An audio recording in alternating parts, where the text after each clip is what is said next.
اهلا بيكم في حلقة جديدة من برنامجكم ضرب في المليان. يا ريت في البداية نعمل لايك ونشترك في القناة ونشير الفيديو لكل حبايبنا، وعلشان دايما يوصل لكم كل جديد. ما ورناش غيره بقى مرتضى منصور، خدنا اجازة مع حفظ الالقاب، خدنا اجازة ووصلنا للجزء الرابع في الفيديوهات، في اخر بس فيديوهات ليه، لان فعلا بيقول حاجات ما ينفعش تتقال. فلو ابنك جنبك وانت بتسمع الفيديو خليه يخش اوضته، خليه يخش اوضته، مش هيقولك ينام عشان لسه بدري. ونيجي بقى نشوف الفيديو ونرجع عشان نرد عليه. ايه اللي بيحصل بلد؟ بس يا محمد والنبي من فضلك، دلوقتي في 3 تليفونات نازلين شتيمه فينا. سيد وزير الداخليه سيد وزير الداخليه من فضلك، يعني واحنا على الهوا وعندك اجهزه تجيب الجن. مباحث الانترنت فين مباحث الانترنت؟ فين مباحث التليفونات؟ شتيمه على الهوا في البلد كلها اهو. يا مباحث الانترنت سامعني؟ يا اللي شاطرين تكتبوا تقارير مرتضى هو صاحب الصفحه وتلاقي كل ده كذب، وصاحب الصفحه راح قال انا صاحب الصفحه وطلعكوا قد كده. فينا في البلد ناس نازله الشبه في البلد يا معالي وزير الداخليه، وانا متاكد كل الدوله والاجهزه بتتفرج. ايه ده؟ متسابين ليه؟ هو مين اللي حامي مين؟ ده انا في اول الفيديو بتقول لك هختلع حفادك وولادك، وجيت ونزلت. وعندي قائمه الاغتيالات، وسيادتك عارف يا معالي وزير الداخليه في قضيه الشيخ علي جمعه انا رقم 2 في الاغتيالات على قوام الاغتيالات، وجاي عشان بلدي، جاي عشان بلدي بجد. بلدي عملت فيها ايه؟ كل اللي فيه من خير منها. هتقول لي طب والرئيس السيسي في عهده اتحبست ظلم، وفي يوم هحكي، انما انا محافظ على قضاء بلدي، وتم حل مجلس ادارتي، قعدت سنه في البيت، وتم اسقاطي في الانتخابات بالتزوير في متغامر، محدش يعرف يكسبني هناك، تمام؟ ومطلوب مني اروح اعمل فيديو اعتذر لمحمود الخطيب، اقول له حقك عليا يا محمود، انت خدت الفلوس والساعات وانا جاي ابوس راسك. انا جاي ابوس راسك. ايه يعني واحد مسؤول غير مسؤول؟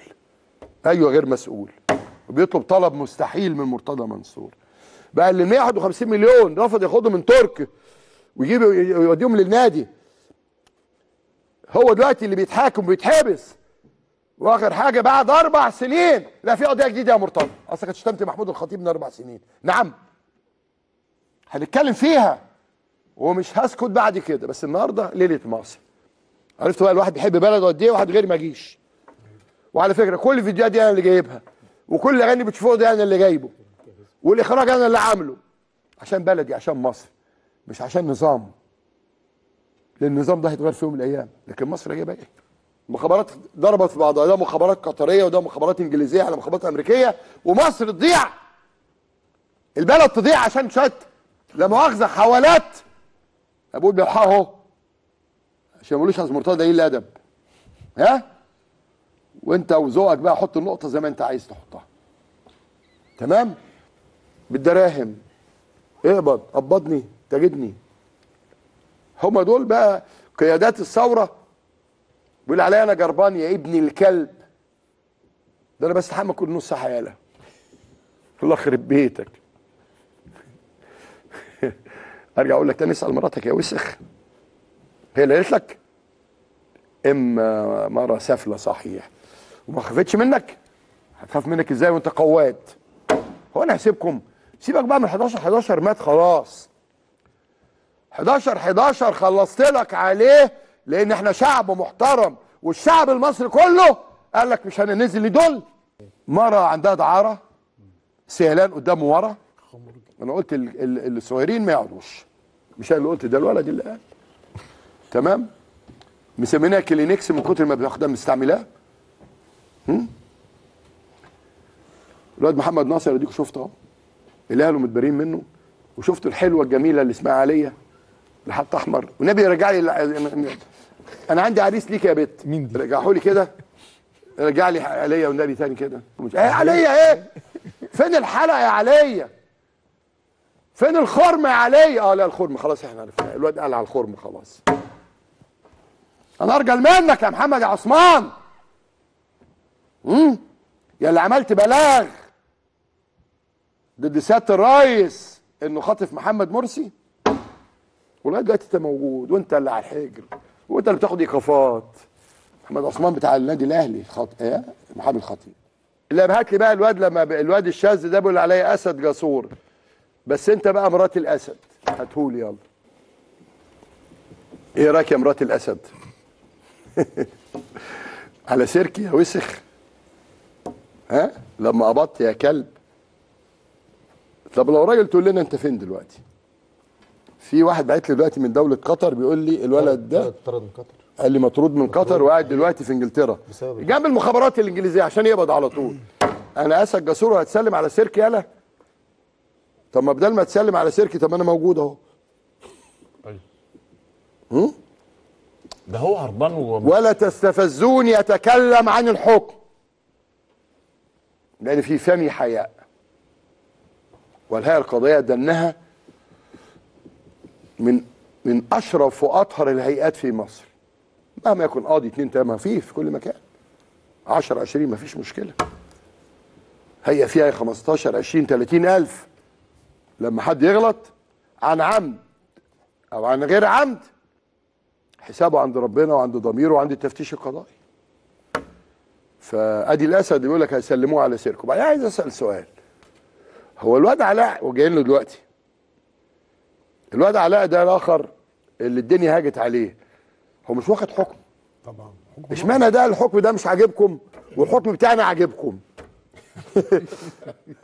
احنا بندوق الحكم ده عاجبنا. طب ما هو رأي في محمود الخطيب اللي انا ما قلتوش، ومش هتكلم دلوقتي عن ازاي يتصدر الحكم، عيب. تمام؟ طب ما ده حكم زي ده،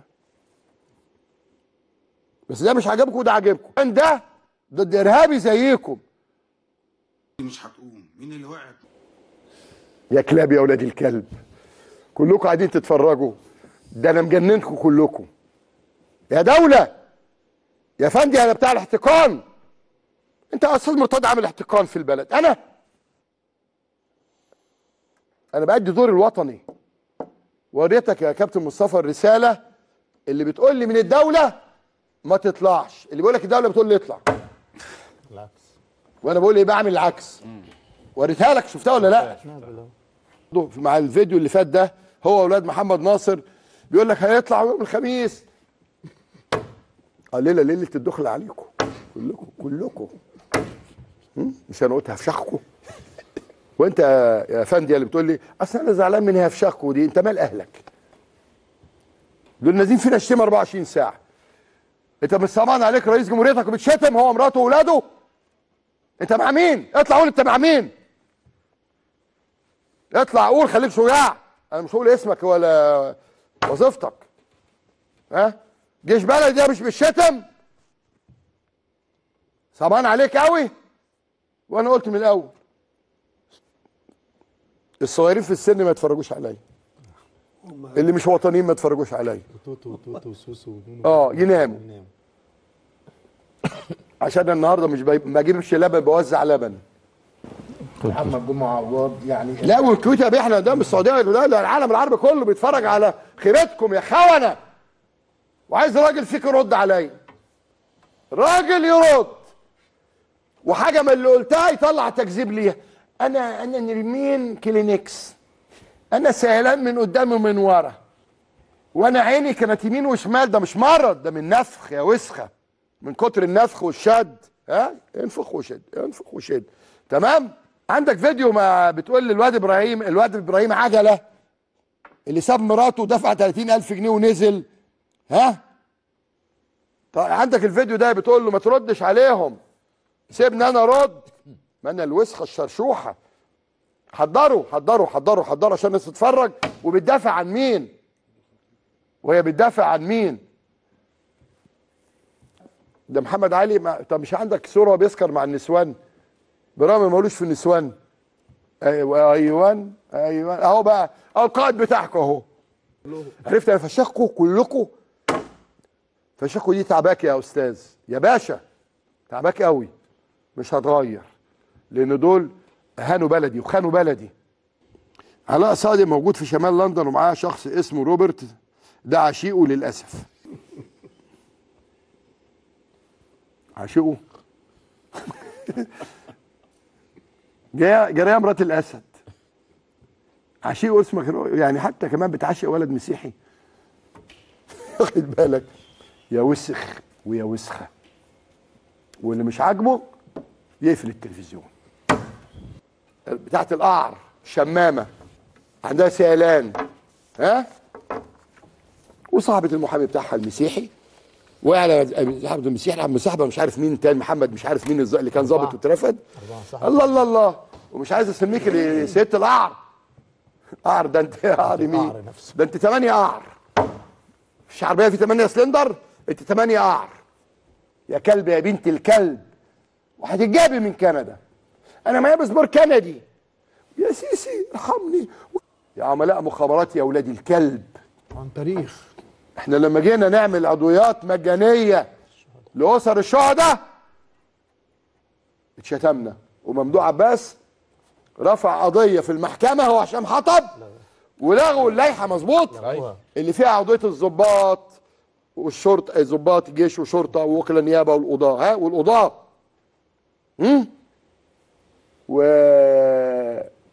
وكل عضويات اسر الشهداء.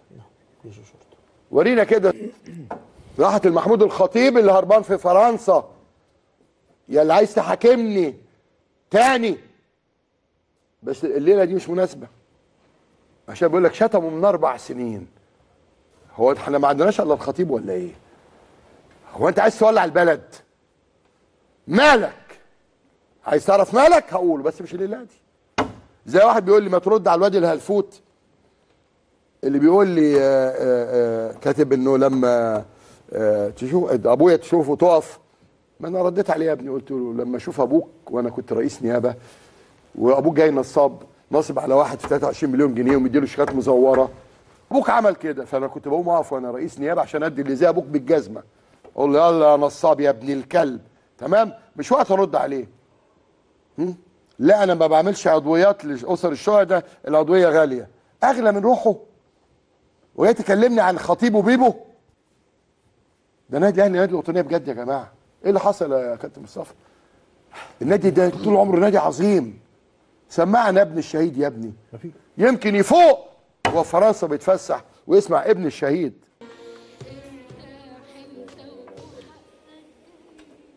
مش هنقدر نكمل يا جماعه، بكره نكمل ان شاء الله. انت بتستغفلنا، بتقول لهم يا خواجات يا خواجات، وترجع تقول انا قلتها بالحا. ايه يا عم احنا سامعينك، احنا سامعينك. وبترجع تقول ايه؟ عشان ما تقولوش عليا بس ان انا قليل الادب. لا معاذ الله، لا معاذ الله، انت مش كده خالص. وترجع تقول انا بخاف على قضاء بلدي وما اقدرش اتكلم عليه، وفي نفس الدقيقه ترجع تقول ده دوروا انتخابات مش هتكلم على الحكم دلوقتي عشان لو في قضاء ايه ففي قضاء ايه. ايه يا عم؟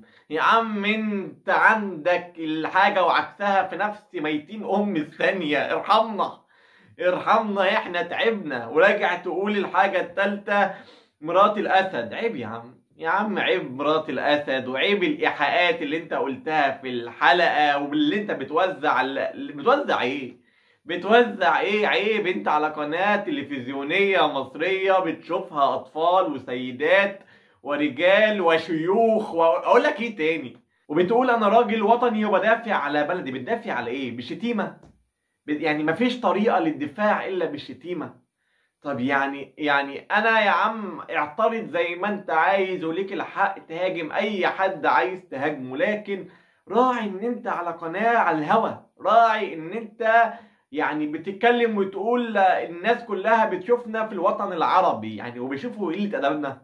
يعني العالم العربي كله بيشوفنا وبيشوف تجاوزنا على الهوا، وبنقول كلام ما ينفعش يتقال. يعني لو راجل محترم قاعد وهو واسرته وبيتابعنا بقى وبيتابع الاسرار اللي انت بتكشفها، يعني الاسرار اللي انت الوحيد في مصر عارفها وبتكشفها على الهوا، طب اكشفها بالاوراق والمستندات والفيديوهات، لكن بدون ما تعمل ايحاءات جنسيه وتعمل حركات بصبعك واصوات بمناخيرك وكلام ما ينفعش اصلا يتقال يعني. فعيب، عيب، عشان فضايحنا بقت بجلاجل. طب وافهم ان انت تهاجم الناس اللي هربانه بره مصر، لكن كابتن محمود الخطيب وابراهيم سعيد ومحامي هنا الاستاذ محمد عثمان والناس دي كلها قاعده في مصر يعني بتهاجمهم ايه؟ ما لو عليهم حاجه، ما في قضاء نزيه زي ما انت قلت، وزي ما احنا عندنا ثقه في القضاء، اكيد لو في حاجه هينطالم او هيتحقق معاهم. والراجل تعبان مسافر فرنسا علشان يتعالج، بتقول عليه هربان يعني. على الله حكايتك. انا جبت الفيديو حضراتكم بقى عشان تبقوا عارفين مثال يعني الحي اللي احنا بنشوفه وبنتعامل معاه الايام ديت. والمره الثالثه حد هيسالني يقول لي طب بتجيبه ليه؟ عشان نوثق الحلقات، علشان احنا بطبيعتنا بننسى، وده للتاريخ توثيق يعني. بس يا ريت نعمل لايك ونشترك في القناه عشان الفيديو يوصل لكل الناس. وان شاء الله اشوفكم في حلقه جديده في برنامجكم ضرب في المليان. تحياتي لحضراتكم.